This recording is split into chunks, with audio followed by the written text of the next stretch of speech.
Good morning students. तो हम लोग जो चैप्टर पढ़ रहे थे वो था structure of chromosome, cell cycle and cell division. इसका ऑलरेडी एक लेक्चर अपलोड हो गया था। उस लेक्चर में हम लोग थोड़ा बहुत चीज़ डिस्कस किए थे, क्रोमोसोम्स के बारे में डिस्कस किए थे और क्रोमेटिन के बारे में भी डिस्कस किए थे। डिफरेंट वगैरह प्रोटीन्स जो रहता है हम लोगों का, हिस्टोन प्रोटीन्स, और भी उनके अंदर जो डीएनए का स्ट्रक्चर है, उनके अंदर कितना बेस रहता है, ये सब हम लोग डिस्कस किए थे। जीन्स वगैरह डिस्कस किए थे, ठीक है। तो आज उसके बाद से हम लोग डिस्कशन आगे लेके जाएंगे। देखो, हम लोग का बॉडी में क्या रहता है, क्रोमोसोम्स तो रहता है ना। तो कभी कभी क्वेश्चन पूछ सकता है कि हम लोग का बॉडी में कितना क्रोमोसोम्स रहता है, ठीक है। तो डिपेंड करता है सेल के ऊपर, कौन सा सेल का बात हो रहा है उसके ऊपर डिपेंड करता है कि क्रोमोसोम्स कितना रहता है। तो देखो, हम लोग यहाँ पे लिखेंगे काइंड ऑफ सेल्स, कि सेल कौन सा सेल का बात हो रहा है, ठीक है, और क्रोमोसोम्स, ठीक है। अगर बॉडी सेल्स का बात करेगा, अगर सेल बॉडी सेल होगा तो क्रोमोसोम्स रहता है कितना, टोटल 46 क्रोमोसोम्स रहता है अगर बॉडी सेल का बात किया जाएगा तो, ठीक है। 46 मतलब क्या, 23 पेयर, एक पेयर मतलब 2 ठो, तो 23 पेयर मतलब टोटल 46 ठो। ये मैन में भी रहेगा, और अगर वुमेन का बात करेंगे तो वुमेन में भी सेम, कोई चेंज नहीं, ठीक है। 46 नंबर ऑफ क्रोमोसोम्स मतलब 23 पेयर ऑफ क्रोमोसोम्स। मैन में भी वही, वुमेन में भी वही, ठीक है। अच्छा, ये हो गया बॉडी सेल्स के बारे में। अगर सेक्स सेल्स का बात करेगा तो सेक्स सेल्स मतलब क्या, स्पर्म्स एंड एग्स, ठीक है। अगर मैन का बात करेगा तो टोटल रहता है सेक्स सेल्स 23 तो 23, सिर्फ 23 मतलब नंबर 23, पेयर नहीं है। पेयर यहाँ पे है, बॉडी सेल में, यहाँ पे नहीं है, ठीक है। टोटल 23 रहता है, ठीक है। ये सिंगल रहता है, और वुमेन में भी 23, ठीक है, समझ में आया। ये सेक्स सेल रहता है। अच्छा, अगर बात करेगा न्यू बेबी का, नया अगर बेबी जन्म लिया है तो उनके अंदर, उसके अंदर कितना रहेगा, उसके अंदर कितना रहेगा, 46 ही रहेगा। मतलब क्या, जैसे बॉडी सेल का जैसा था वैसे ही रहेगा न्यू बेबी के अंदर। न्यू बेबी के अंदर क्या रहेगा, अगर मैन हुआ मतलब लड़का हुआ तो 46 रहेगा, मतलब 23 पेयर्स। अगर लड़की हुआ तो भी 46 रहेगा, ठीक है, मतलब 23 पेयर्स। समझ में आ, ठीक है। तो ये थोड़ा देख लेना, ये बुक में भी दिया हुआ है, हम भी करा दिए। ये सवाल पूछ लेता है कभी कभी। अच्छा, अब आते हैं हम लोग सेल साइकिल के बारे में। सेल साइकिल का मीनिंग क्या है, पहले डिवाइड होता है सेल, उसके बाद ग्रो करता है, उसके बाद फिर डिवाइड होता है। मतलब क्या लिखेंगे सेल साइकिल का, डिवाइड, ग्रो एंड रीडिवाइड। पहले डिवाइड होता है सेल, उसके बाद ग्रो करता है, उसके बाद फिर डिवाइड होता है। डिवाइड, ग्रो एंड रीडिवाइड, ठीक है। तो अपना बुक ओपन करो, पेज नंबर 11, देखो क्या लिखा हुआ है। पहला, in order for a cell to divide it must complete several important task. एक सेल को डिवाइड होने के लिए सेल को बहुत इंपॉर्टेंट टास्क से गुजरना पड़ता है, ठीक है। अच्छा, the cell must grow, synthesise materials like proteins, RNA etcetera and duplicate its DNA before physically splitting into 2 daughter cell. मतलब सेल को क्या करना पड़ेगा, पहले ग्रो करना पड़ेगा, उसके अंदर प्रोटीन्स वगैरह, आरएनए वगैरह ये लाना पड़ेगा, फिर डीएनए डुप्लीकेट होगा, ठीक है। 2 डॉटर सेल में स्प्लिट होने से पहले, मतलब क्या, सेल डिवाइड होने से पहले, सेल डिवाइड होकर जो नया सेल प्रोड्यूस करते हैं उसको डॉटर सेल बोला जाता है। तो सेल डिवाइड होकर डॉटर सेल प्रोड्यूस करने से पहले डीएनए रेप्लिकेट होना पड़ेगा, प्रोटीन्स वगैरह सिंथेसाइज करना पड़ेगा, आरएनए वगैरह सिंथेसाइज करना पड़ेगा, ठीक है। अच्छा, cell perform this task in an organised predictable series of events which is called cell cycle. मतलब क्या, ये जो काम वगैरह है ये सेल क्या करता है, एक सीक्वेंस वाइज करता है, ऑर्गेनाइज्ड वे में करता है, एक के बाद एक इस तरीके से करता है, जिसको सेल साइकिल बोला जाता है, ठीक है। तो सेल साइकिल हम क्या पढ़े कि सेल का जो काम रहता है डिवाइड होने से पहले, सेल डिवाइड होकर क्या प्रोड्यूस करता है, 2 डॉटर सेल प्रोड्यूस करता है। तो सेल डिवाइड होकर डॉटर सेल प्रोड्यूस करने से पहले सेल का बहुत काम होता है, जैसे कि डीएनए रिप्लिकेट करना, आरएनए सिंथेसाइज करना, प्रोटीन सिंथेसाइज करना। तो ये सब काम सेल क्या करता है, एक ऑर्गेनाइज्ड वे में करता है, एक सीक्वेंस वाइज करता है। तो ये जो सीक्वेंस वाइज करता है इसी को बोला जाता है क्या, सेल साइकिल, एक के बाद एक होता है, ठीक है। समझ में आया। अच्छा, अपना बुक ओपन करो, देखो तो समझने में और इजी होगा। ठीक है, तो सेल साइकिल हम पढ़े कि सेल साइकिल एक्चुअली है क्या। ठीक है, अच्छा अब ये जो सेल साइकिल है, ये जो सेल साइकिल है इनके अंदर 2 फेज रहता है। ठीक है, सेल साइकिल के अंदर क्या रहता है, 2 फेज होता है। 2 फेज में ये टोटल एक सेल साइकिल कंप्लीट होता है। क्या फेज है, देखो पहला है नॉन डिवाइडिंग फेज। पहला जो फेज है सेल साइकिल का उसको बोला जाता है नॉन डिवाइडिंग फेज, मतलब डिवाइड नहीं होने का फेज। इसका एक नाम भी है नॉन डिवाइडिंग फेज। इसको बोला जाता है इंटरफेज। नॉन डिवाइडिंग फेज और इसका और एक नाम है, इसको बोला जाता है इंटरफेज। ये पहला फेज है। दूसरा वाला फेज क्या है, डिवाइडिंग फेज। डिवाइडिंग फेज दूसरा वाला है डिवाइडिंग फेज, जिसको बोला जाता है एम फेज। एम फेज, और इसका और एक नाम भी है, इसको डिवाइडिंग फेज भी बोला जाता है, एम फेज भी बोला जाता है, और सिंपली बोला जाता है क्या, माइटोसिस। ठीक है, एम फेज और सिंपली इसको बोला जाता है माइटोसिस। मतलब सेल साइकिल 2 फेज से कंपोज्ड है। एक को बोला जाता है नॉन डिवाइडिंग फेज और इंटरफेज, और दूसरा वाला है डिवाइडिंग फेज, जिसका और नाम है क्या, एम फेज और माइटोसिस। ये एम मतलब क्या है, माइटोसिस। ठीक है, तो दोनों फेज मिला के एक सेल साइकिल कंप्लीट होता है। मतलब सेल साइकिल क्या है, सेल साइकिल एक सीरीज ऑफ इवेंट है जो सेल के अंदर होता है। ठीक है, जैसे डीएनए डुप्लीकेट होता है, प्रोटीन सिंथेसाइज होता है, आरएनए सिंथेसाइज होता है, जो भी काम है एक सीक्वेंस वाइज होता है, एक के बाद एक होता है। उसके बाद सेल डिवाइड होता है और 2 डॉटर सेल प्रोड्यूस करता है। तो ये जो इवेंट है सीक्वेंस वाइज चलता रहता है डॉटर सेल प्रोड्यूस होने से पहले, उस ऑर्गेनाइज्ड वे को बोला जाता है सेल साइकिल। ठीक है, अच्छा तो अब हम लोग क्या डिस्कस करेंगे, ये सेल साइकिल का 2 फेज हम बताएं, ये अभी डिस्कस करेंगे। तो पहला वाला फेज क्या है, इंटरफेज। मतलब इसका दूसरा नाम क्या था, नॉन डिवाइडिंग फेज। इंटरफेज और नॉन डिवाइडिंग फेज। ठीक है, देखो क्या लिखा है बुक में, The 2 daughter cells produced from a mother cell are relatively small with a full size nucleus but relatively little cytoplasm। मतलब जो डॉटर सेल प्रोड्यूस होगा मदर सेल से, सेल डिवाइड होके मदर सेल से जो 2 डॉटर सेल प्रोड्यूस होगा वो बहुत ही छोटा है, बहुत स्मॉल है। With a full size nucleus, nucleus का साइज भी एकदम ठीक है, फुल साइज न्यूक्लियस है बट बहुत ही छोटा है, और साइटोप्लाज्म बहुत ही कम है सेल के अंदर। ठीक है, इस सेल को बोला जाता है कि ये इंटरफेज फेज में है। मतलब एक मदर सेल से जब 2 डॉटर सेल प्रोड्यूस होता है और वो डॉटर सेल जब बहुत स्मॉल होगा, फुल साइज न्यूक्लियस होगा और साइटोप्लाज्म बहुत ही कम रहेगा, तब उन सेल को बोला जाएगा कि ये 2 सेल इंटरफेज में है। ठीक है, during this phase they prepare for the next cell division and grow to the same size as the mother cell. अब इंटरफेज सेल में क्या होता है, इसके बाद मतलब इंटरफेज जब चलता है ड्यूरिंग दिस फेज, वो सेल क्या होता है, मतलब जो डॉटर सेल प्रोड्यूस हुआ है मदर सेल से, वो डॉटर सेल क्या करता है, नेक्स्ट सेल डिवीजन के लिए प्रिपेयर होता है। ठीक है, और सेल डिवीजन के बाद क्या, मदर सेल का जैसा साइज है वैसा ही साइज का डॉटर सेल प्रोड्यूस होता है। ठीक है, मतलब क्या बोले हम कि सेल जब डिवाइड होके, मदर सेल जब डिवाइड होके 2 डॉटर सेल प्रोड्यूस करता है, तब वो डॉटर सेल क्या साइज मदर सेल से छोटा होता है, स्मॉल साइज होता है। न्यूक्लियस फुल साइज होता है, मतलब एकदम बराबर होता है मदर सेल के जैसा, और साइटोप्लाज्म कम रहता है। तो इन कंडीशन में डॉटर सेल को बोला जाएगा कि ये 2 डॉटर सेल इंटरफेज फेज में है। इन फेज के दौरान, मतलब ये फेज जब चलेगा, इंटरफेज जब चलेगा, इन फेज के दौरान वो 2 daughter cell next cell division के लिए प्रिपेयर होता है, और सेल डिवीजन के बाद दोनों डॉटर सेल का जो साइज वो एकदम मदर सेल के जैसा हो जाएगा, कोई छोटा नहीं रहेगा। ठीक है, अच्छा देखो उसके बाद क्या है, since no change in chromosome is visible externally during the interphase, formally it was called the resting phase of the cell. अब रेस्टिंग फेज देखो क्या है, यहाँ पे देखो लिखा हुआ रहेगा रेस्टिंग फेज। ठीक है, ये रेस्टिंग फेज क्या है, देखो रेस्टिंग फेज देखो क्या है, since no change in chromosome is visible externally during this interphase. मतलब इंटरफेज के दौरान कोई भी क्रोमोसोम चेंज विजिबल नहीं है एक्सटर्नली। ठीक है, इसलिए इसको बोला जाता है resting phase of the cell. मतलब क्रोमोसोम्स क्या हुआ है, डिवाइड नहीं हुआ है। इंटरफेज दशा में जो नंबर ऑफ क्रोमोसोम्स है वो क्रोमोसोम का चेंज तुम्हें देखने को नहीं मिलेगा एक्सटर्नली, इसलिए इस फेज को, इंटरफेज को रेस्टिंग फेज भी बोला जाता है। ठीक है, but in reality it is not true as the cell is quite active during interphase in synthesising more DNA. मतलब इंटरफेज दशा में क्या, सेल के अंदर क्या क्रोमोसोम तो रहता है, और ये क्रोमोसोम और सेल बहुत ही एक्टिव है, क्योंकि इसके बाद क्या डीएनए सिंथेसाइज होगा, डीएनए रिप्लिकेट होगा, इसलिए क्रोमोसोम बहुत एक्टिव रहता है। इसलिए ये जो स्टेटमेंट है कि क्रोमोसोम्स चेंज नहीं होता है, ये इतना ट्रू नहीं है। एक्चुअली होता है, रियलिटी में ये ट्रू नहीं है।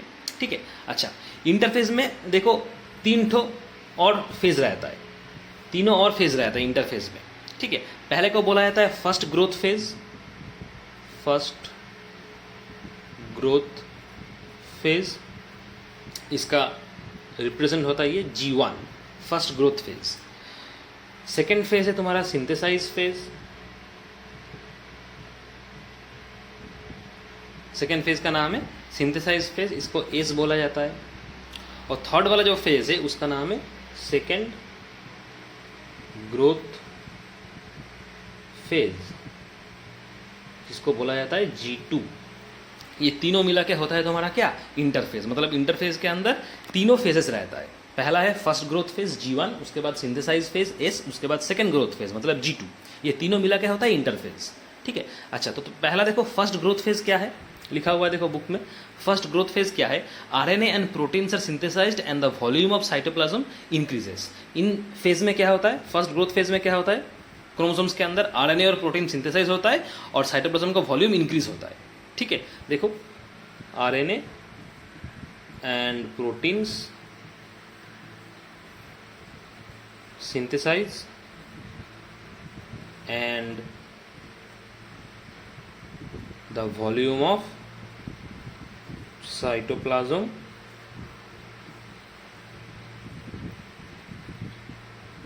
इंक्रीजेस। साइटोप्लाज्म का वॉल्यूम थोड़ा बढ़ जाता है क्योंकि पहले कम था। हम पढ़े थे कि इंटरफेज में साइटोप्लाज्म का वॉल्यूम कम रहता है, मदर सेल में जितना रहता है डॉटर सेल में उतना रहता नहीं है, ये पहले पढ़े थे। इसलिए इंटरफेज का पहला फेज में जो फर्स्ट ग्रोथ फेज है, साइटोप्लाज्म का वॉल्यूम थोड़ा बढ़ जाएगा और RNA और प्रोटीन सिंथेसाइज होगा। ये फर्स्ट ग्रोथ फेज का काम है। उसके बाद देखो क्या लिखा है, mitochondria in animal cell and chloroplast in plant cell divide. Animal cell का माइटोकॉन्ड्रिया और प्लांट सेल का क्लोरोप्लास्ट डिवाइड होता है। These two organelles have their own DNA। मतलब एनिमल सेल का माइटोकॉन्ड्रिया और प्लांट सेल का क्लोरोप्लास्ट, दोनों के अंदर खुद का DNA है और दोनों डिवाइड होता है। In late G1 phase all cells must follow one of the two paths. हर एक G1 फेज में, मतलब हर एक फर्स्ट ग्रोथ फेज में, हर एक सेल को एक पर्टिकुलरली दो पाथ फॉलो करना पड़ता है, दोनों पाथ फॉलो करना पड़ता है डिवाइड होने के लिए। दे मे इधर withdraw from the cell cycle and enter a resting phase और start preparing for the next division by entering the next synthesise phase. मतलब दो पाथ क्या है, एक तो वो सेल साइकिल से विदड्रॉ हो सकता है, मतलब अपना पार्टिसिपेशन विदड्रॉ कर ले सकता है, ठीक है। दे में इधर विदड्रॉ फ्रॉम सेल साइकिल, मतलब क्या, वो सेल साइकिल से अपना जो पार्टिसिपेशन है वो पार्टिसिपेशन विदड्रॉ कर सकता है, ये पहला पाथ है। और रेस्टिंग फेज में चला जाएगा, ये पहला पाथ है। दूसरा क्या है, अगर ये नहीं करेगा तो नेक्स्ट डिवीजन के लिए प्रिपेयर रहेगा और सिंथेसाइज फेज में चला जाएगा। अगर नेक्स्ट डिवीजन के लिए प्रिपरेशन लेगा तो फर्स्ट ग्रोथ फेज से सिंथेसाइज फेज चला जाएगा, ये पहला पाथ है। अगर नेक्स्ट डिवीजन के लिए प्रिपरेशन नहीं करेगा तो सीधा फर्स्ट ग्रोथ फेज से रेस्टिंग फेज में चला जाएगा। समझ में आया बात? तो ये दो पाथ है, ये दो पाथ को ही फॉलो करना है कोई भी सेल ऑर्गेनेली को, ठीक है। अच्छा, उसके बाद आते हैं हम लोग सिंथेसाइज फेज। देखो एस फेज, ये क्या है, more DNA is synthesised the chromosomes are duplicated. यहाँ पे काम क्या होता है, और DNA सिंथेसाइज होता है और क्या, क्रोमोसोम्स यहाँ पे डुप्लीकेट होना स्टार्ट होता है, ठीक है। तो हम लोग क्या लिखेंगे, more DNA is synthesised and the chromosomes are duplicated and the chromosomes are duplicated. ये इस फेज का काम है। उसके बाद लास्ट जो है वो है सेकेंड ग्रोथ फेज, मतलब G2। देखो ये क्या है, this is a shorter growth phase in which RNA and proteins necessary for cell division continue to be synthesised. यहाँ पे देखो ये जो सेकेंड ग्रोथ फेज है ये बहुत ही शॉर्टर ग्रोथ फेज है, मतलब बहुत कम टाइम है, शॉर्टर ग्रोथ फेज है, इसलिए हम इसको क्या लिखेंगे, शॉर्टर ग्रोथ फेज। बहुत कम ग्रोथ होता है, शॉर्टर ग्रोथ फेज। और यहाँ पे होता क्या है कि RNA और प्रोटीन्स जो सेल डिवीजन के लिए ज़रूरत है वो सिंथेसाइज्ड होता है। मतलब क्या लिखेंगे, RNA एंड प्रोटीन्स जो कि सेल डिवीजन के लिए ज़रूरत है वो सिंथेसाइज होता है।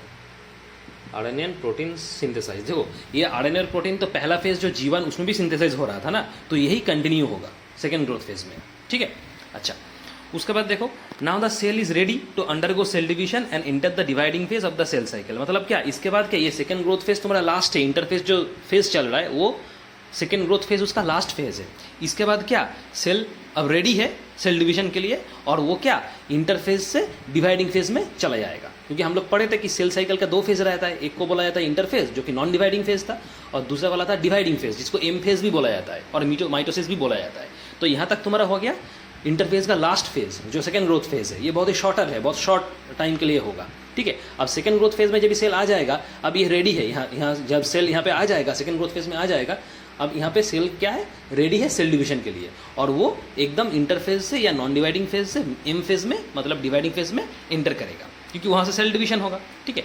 After the dividing phase gets completed, the newly form daughter cells enter into the interphase again and in this way the cell cycle goes on. मतलब क्या, देखो डिवाइडिंग फेज में यहाँ तक सेल आ गया, इंटरफेज का फेज कंप्लीट, उसके बाद यहाँ से वो डिवाइडिंग फेज में चला जाएगा सेल। डिवाइडिंग फेज में जाने के बाद वहाँ पे डिवाइडिंग फेज कंप्लीट होगा, मतलब क्या, सेल डिवीजन कंप्लीट होगा। डिवाइडिंग फेज जाने के बाद सेल डिवीजन कंप्लीट होने के बाद क्या, वो सेल 2 डॉटेड सेल प्रोड्यूस करेगा आफ्टर सेल डिवीजन। वो तो जो डॉटेड सेल प्रोड्यूस किया ना, वो फिर से अब इंटरफेज में आ जाएगा, फिर ये सब प्रोसेस कंप्लीट होगा, फिर डिवाइडिंग फेज जाएगा, वहाँ से फिर 2 डॉटेड सेल प्रोड्यूस करेगा, वो डॉटेड सेल फिर इंटरफेज में आएगा। तो ये चलता रहेगा इस तरीके से, पहले इंटरफेज उसके बाद डिवाइडिंग फेज, पहले इंटरफेज उसके बाद डिवाइडिंग फेज। तो ये साइकिल वाइज चलता रहेगा, मतलब the cell cycle in this way goes on and on. समझ में आ रहा है, ठीक है। तो ये हो गया तुम्हारा इंटरफेज का दशा, ठीक है। तो पहले हम लोग क्या पढ़े, फर्स्ट ग्रोथ फेज पढ़े, उसके बाद क्या पढ़े, सिंथेसाइज फेज पढ़े, उसके बाद सेकंड ग्रोथ फेज पढ़े। ये हो गया तुम्हारा इंटरफेज का दशा। इसके बाद ये सेल चला जाएगा डिवाइडिंग फेज में, डिवाइड होगा, 2 डॉटर सेल प्रोड्यूस होगा, उसके बाद वो 2 डॉटर सेल फिर इंटरफेज में आएगा, फिर वहाँ से नया 2 डॉटर सेल प्रोड्यूस होगा, उसके बाद वो 2 डॉटर सेल फिर इंटरफेज में आएगा, इस तरीके से चलता रहेगा, ठीक है। देखो अब क्या पढ़ेंगे, formation of the new DNA. New DNA कैसे प्रोड्यूस होता है, formation of the new DNA. DNA का पूरा नाम तो मालूम है, डीऑक्सीराइबो न्यूक्लिक एसिड। ये एकदम लोअर क्लास से हम लोग पढ़ते आ रहे हैं। डीएनए का पूरा नाम, आरएनए का पूरा नाम, डीऑक्सीराइबो न्यूक्लिक एसिड डीएनए का फुल फॉर्म, आरएनए का full form ribo nucleic acid, ठीक है। देखो क्या लिखा है, देखो formation of the new DNA के अंदर, during the S phase of the interphase each DNA molecule that is chromosome duplicates its readiness for their equitable distribution in the 2 daughter cell during mitosis. मतलब S phase के अंदर, मतलब interphase का जो S phase था, मतलब first growth phase था, S phase था, उसके बाद क्या था तुम्हारा सेकेंड ग्रोथ फेज था। तो इंटरफेज का जो एस फेज है उसके अंदर हर एक जो डीएनए मॉलिक्यूल है जो कि क्रोमोसोम से, वो डुप्लीकेट्स होता है, ठीक है, और इक्विटेबल डिस्ट्रीब्यूट होता है। मतलब जो क्रोमोसोम्स है वो डुप्लीकेट होता है, और क्रोमोसोम्स क्या होगा, डिस्ट्रीब्यूट होगा, 2 डॉटेड सेल में डिस्ट्रीब्यूट होगा, तो हर एक डॉटेड सेल में क्या होगा, इक्वल नंबर ऑफ क्रोमोसोम्स रहेगा।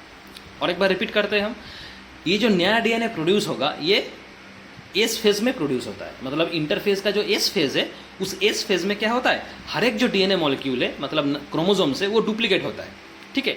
और डुप्लीकेट होकर क्या होता है, हर एक सेल से, मतलब हर एक मदर सेल से 2 डॉटर सेल प्रोड्यूस होगा, और हर एक डॉटर सेल में नंबर ऑफ क्रोमोसोम्स क्या होगा, इक्वली डिस्ट्रीब्यूट होगा। समझ में आ रहा है, अच्छा। For replication, the DNA double helix opens at one end, making the 2 strands free, to which new strands begin to form, and the process continues in a sequence for the whole length of the DNA. मतलब देखो DNA का structure हम लोग तो पहले पढ़े थे, क्या पढ़े थे, डबल स्टैंडर्ड हेलिक्स स्ट्रक्चर पढ़े थे ना, डबल स्टैंडर्ड हेलिक्स स्ट्रक्चर। तो रेप्लिकेशन के लिए क्या, डीएनए का एक ठो जो स्ट्रैंड है, मतलब सिंगल स्ट्रैंड जो है वो फ्री होता है, और वहाँ से नया स्ट्रैंड बिगिन होना शुरू होता है। क्योंकि डीएनए का जो स्ट्रक्चर हम लोग पहले पढ़े थे वो डबल स्टैंडर्ड हेलिकल स्ट्रक्चर था, मतलब ऐसा था, डबल स्टैंडर्ड था, ये एक तो स्ट्रैंड, ये एक तो स्ट्रैंड था। तो जब रेप्लिकेशन होता है, दोनों में से एक तो स्ट्रैंड क्या होगा, फ्री होगा। मतलब दोनों में से एक, या तो ये वाला या तो ये वाला फ्री होगा, और जो फ्री होगा उसी स्ट्रैंड से नया स्ट्रैंड ग्रो करेगा, और वो प्रोसेस कंटिन्यू होता रहेगा for the whole length of DNA. DNA का टोटल लेंथ कितना, इतना है, ठीक है। तो जब तक ना टोटल लेंथ कवर करेगा तब तक ये प्रोसेस कंटिन्यू होता रहेगा। वहाँ से तुम्हारा क्या, नया डीएनए ग्रो करने लगता है। The entire replication is a very complicated process which you will study in detail in higher classes. मतलब क्या, टोटल जो प्रोसेस है वो टोटल प्रोसेस बहुत कॉम्प्लिकेटेड है, ये हायर क्लास में हम लोग पढ़ेंगे। तो अभी के लिए हम लोग क्या पढ़ेंगे कि नया डीएनए जो फॉर्मेशन होता है वो कहाँ होता है, इंटरफेज में होता है, इंटरफेज का एस फेज में होता है। इंटरफेज का एस फेज में काम क्या है, हर एक जो डीएनए मॉलिक्यूल है, मतलब जो क्रोमोसोम्स है, वो डुप्लीकेट होना स्टार्ट होता है, ठीक है। और नंबर ऑफ क्रोमोसोम्स क्या, इक्वली डिस्ट्रीब्यूट होगा, क्योंकि मदर सेल से जब सेल डिवाइड होकर नया सेल प्रोड्यूस होगा, वो 2 डॉटर सेल प्रोड्यूस होता है, तो हर एक डॉटर सेल में नंबर ऑफ क्रोमोसोम्स इक्वल रहेगा, ठीक है। उसके बाद काम क्या है, डीएनए रेप्लिकेट होना स्टार्ट होता है, क्रोमोसोम्स डुप्लीकेट होने के बाद क्या डीएनए रिप्लिकेट होता है। डीएनए कैसे रिप्लिकेट होगा, क्योंकि डीएनए का स्ट्रक्चर हमें मालूम है कि डबल स्ट्रैंडेड हेलिकल स्ट्रक्चर है, 2 स्ट्रैंड रहता है। डीएनए का 2 स्ट्रैंड में से एक तो स्ट्रैंड फ्री होगा, जो स्ट्रैंड फ्री होगा उसी स्ट्रैंड से नया स्ट्रैंड ग्रो करना स्टार्ट होगा। कब तक प्रोसेस चलेगा, जब तक का डीएनए का टोटल स्ट्रक्चर कंप्लीट ना हो तब तक चलता रहेगा। जब टोटल स्ट्रक्चर डीएनए का कंप्लीट हो जाएगा तब क्या वहाँ उस डीएनए से दूसरा वाला डीएनए प्रोड्यूस हो जाएगा। ठीक है, तो इस तरीके से क्या है, ये डीएनए, एक डीएनए से नया डीएनए प्रोड्यूस होता है। समझ में आ रहा है। टोटल जो प्रोसेस है वो हम लोग हायर क्लास में पढ़ेंगे, क्योंकि ये तुम लोग कभी सिलेबस में नहीं है। ठीक है, अच्छा उसके बाद देखो एक सवाल आता है क्वेश्चन में कि can the cell cycle go on endlessly. Cell cycle क्या एंडलेसली चलता ही रहेगा। ठीक है, यह कभी स्टॉप नहीं होगा, ऐसा होता है क्या। सवाल आता है कैन द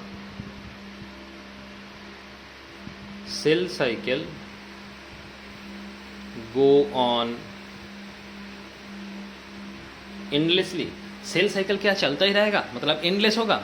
देखो कुछ कुछ प्लेस में कुछ कुछ जगह है जहाँ पे सेल साइकिल क्या परमानेंटली स्टॉप हो जाता है, और कुछ कुछ जगह ये टेम्पोररली स्टॉप होता है, फिर से स्टार्ट होता है अगर ज़रूरत पड़ेगा तो।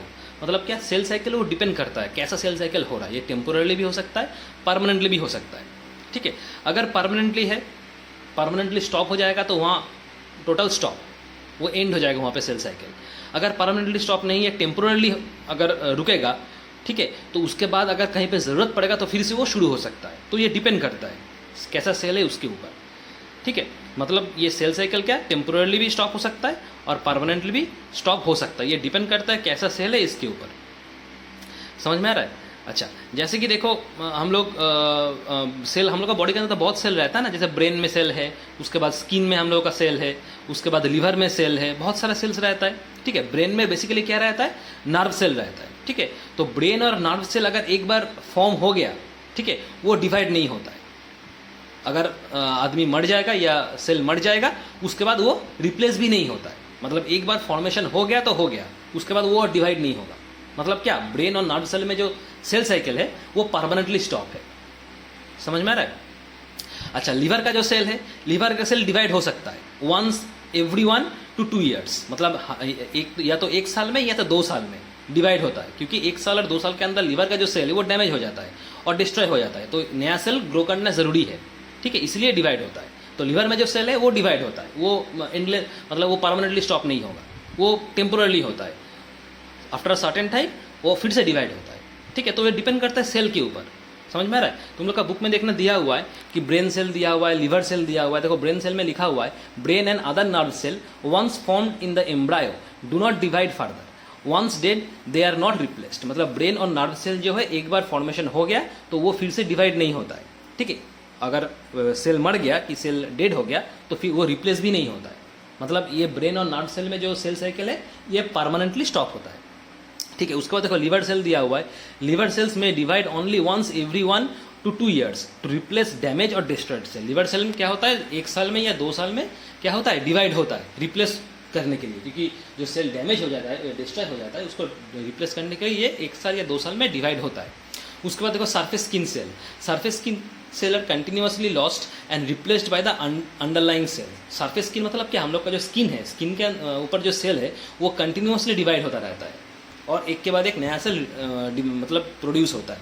ठीक है, अच्छा, a large portion of household dust contains human skin cell, the powdery material that comes off from your skin on scratching or non hard rubbing while bathing contain some dead cell. मतलब क्या, जब तुम नहा रहे हो, अपने body को रब कर रहे हो, तो अपना बॉडी को रब कर रहे हो नहाने के टाइम में, या तो अगर बॉडी के कांटेक्ट में कुछ आ गया या स्क्रैचेस वगैरह आ गया, ठीक है, मतलब क्या वहाँ से सेल तुम्हारा क्या डैमेज हो जाएगा, तो उस सेल को क्या नया सेल का ज़रूरत पड़ेगा, इसलिए डिवाइड होगा।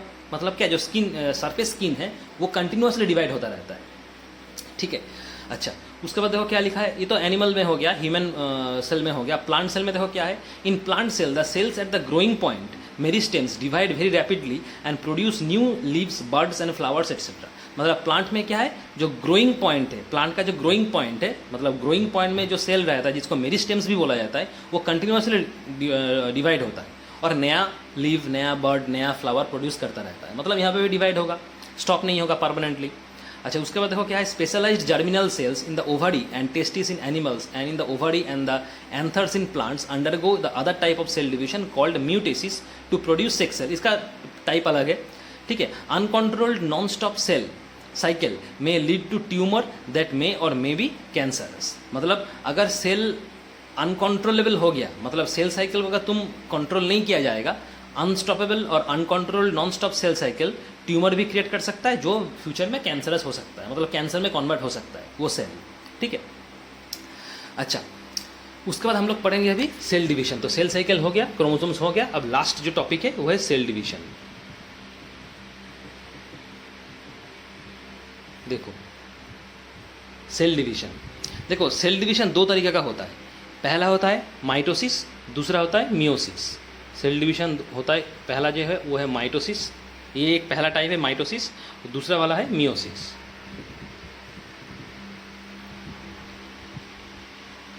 ठीक है, माइटोसिस में देखो क्या है, cell division leading to the production of diploid cell for growth and development. मतलब माइटोसिस में जो सेल डिवाइड होगा, इस प्रोसेस में माइटोसिस में जो सेल डिवाइड होगा वो क्या होगा, production of diploid cell produce करेगा। बाद में हम बताते हैं डिप्लॉयड सेल क्या है। माइटोसिस में क्या होगा, production of diploid cell. Mitosis में डिप्लॉयड सेल प्रोडक्शन होगा for growth and development, cell का ग्रोथ और डेवलपमेंट के लिए, फॉर ग्रोथ एंड डेवलपमेंट, ठीक है। अच्छा, मियोसिस में क्या होता है, देखो cell division leading to the production of haploid cell for gametes. यहाँ पे प्रोडक्शन क्या होगा, हैप्लॉयड सेल, यहाँ पे डिप्लॉयड सेल, यहाँ पे हैप्लॉयड सेल। बाद में ये सब हम लोग डिस्कस करेंगे क्या है production of haploid cell. Haploid cell या इसको गैमेट भी बोला जाता है। गैमेट्स मतलब क्या है, स्पर्म्स या फिर एग्स।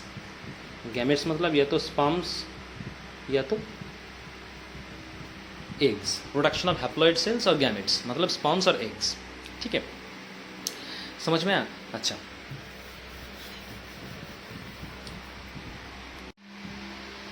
ठीक है, तो हम लोग यहाँ तक डिस्कस किए। नेक्स्ट दिन हम लोग क्या सेल डिवीजन का जो माइटोसिस वगैरह जो बोले कि सेल डिवीजन तो दो प्रोसेस बोला ना, एक माइटोसिस एक मियोसिस है, तो माइटोसिस डिस्कस करेंगे और मियोसिस डिस्कस करेंगे नेक्स्ट दिन। आज के लिए इतना तक पढ़ा दिए। नेक्स्ट वीडियो में हम लोग क्या करेंगे, सेल डिवीजन का जो माइटोसिस फेज़ है वो डिस्कस करेंगे और मियोसिस फेज़ है वो डिस्कस करेंगे। तो ये चैप्टर तुम्हारा खत्म हो जाएगा। ये सेल डिवीजन ही लास्ट टॉपिक है इस चैप्टर का, और इसमें और कुछ है नहीं। तो माइटोसिस डिस्कस करेंगे और मियोसिस डिस्कस करेंगे। माइटोसिस थोड़ा बड़ा है, मियोसिस थोड़ा सा छोटा है, तो वो नेक्स्ट दिन डिस्कस करेंगे, तो ये चैप्टर खत्म हो जाएगा, ठीक है। Thank you.